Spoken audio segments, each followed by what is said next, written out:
the old world, sailors feared many things. Pirates with red sails, raiders from the frozen north, kings who claimed even the wind. But above all, they feared the black tide.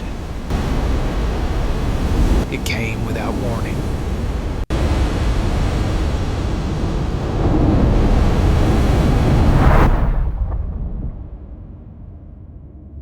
Only broken wood remained. At dawn, an old fisherman named Kael Reed rode into the wreckage. Then he heard something, the baby, not cold, not wet, not afraid. Then Tovin saw the mark. A circle of 7 broken lines burned softly on the child's wrist. Tovin brought the child to Greyharbor, a poor fishing village built on cliffs at the edge of the world. The villagers gathered quickly because every child in Greyharbor knew the oldest rule of the sea: what the tide takes, it does not return. No one wanted the child in their home that night. So Tovin took him in. He gave him a name: Kael Reed. Tovin treated him like a son. He taught him knots, tides, storms. But Greyharbor never loved him. Children whispered when he passed. Adults stopped speaking when he entered. Whenever storms came, the villagers looked first at the scout to my eye, then at Kael, as if he had called them. A little girl named Mara dropped her wooden doll into the tide. Kael looked at the water and whispered only 2 words: "Give it back." Then the wave turned. The doll floated back to shore. Mira smiled, but the adults who saw it did not. That evening, fear found Kael's door. Someone had carved a message into Tovin's cottage door. The words were crude. The meaning was clear. Cursed. You must hide what you are. What am I? Alive when you should not be. Kael became 18, stronger, quieter, still unwanted by the village that had watched him grow. Then one morning, 3 ships appeared through the big black holes. Crimson sails. Pirates had come to Greyharbor. They did not come for gold. This way, quickly! They came for a story. At the front sailed the Red Wraith, a ship feared across 7 kingdoms. Its captain was Rowan Vale, a man who smiled like a friend and ruined lives like a storm. Kael stood in the village street as Rowan approached. Tovin stood beside him, old and outmatched. Rowan's eyes fell to Kael's wrist. The rumor was true. You are not taking him! He must come with me. Kael expected the village to defend him.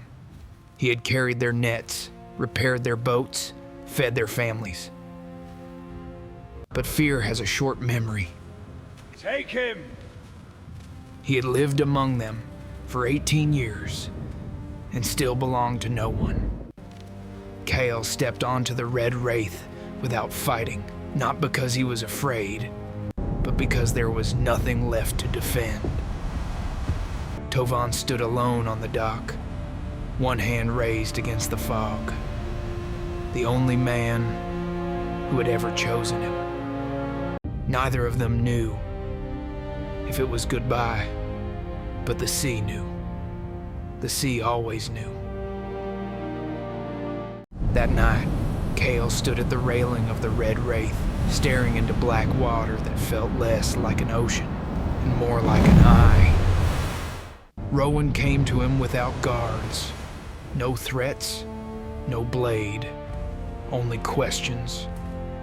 From his coat, Rowan took an old compass.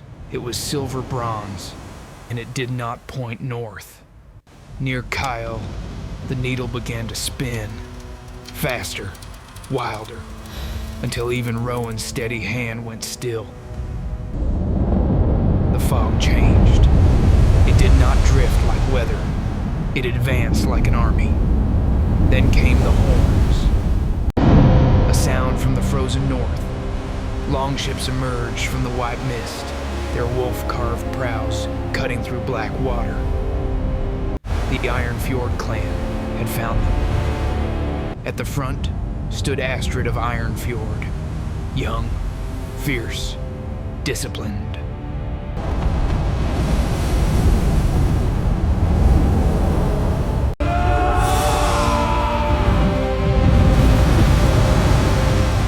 Astrid crossed first, landing on the pirate deck like a storm given human form.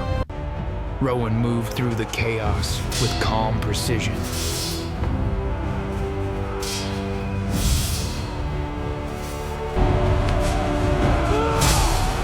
Kael was not a warrior, not yet.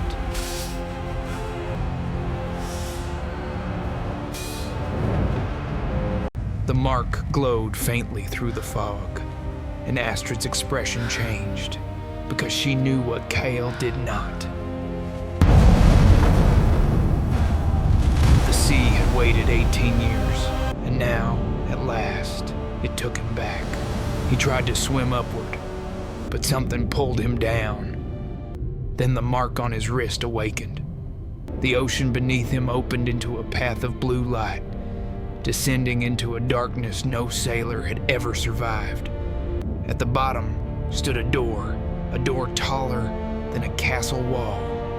One by one, the signs began to glow. Then the final mark answered his own. You were not spared for mercy.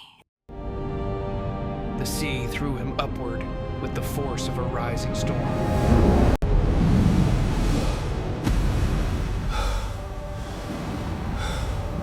Battle stopped. Pirates froze. Ironfjord warriors lowered their weapons. Rowan stared from the deck, his fascination turning into something darker. Astrid looked at Kael and saw not a boy, but a legend her people had buried in fear.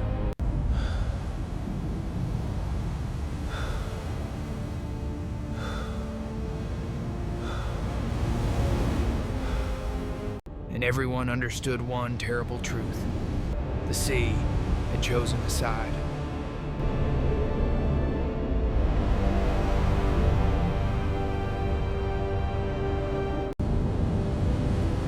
What are you?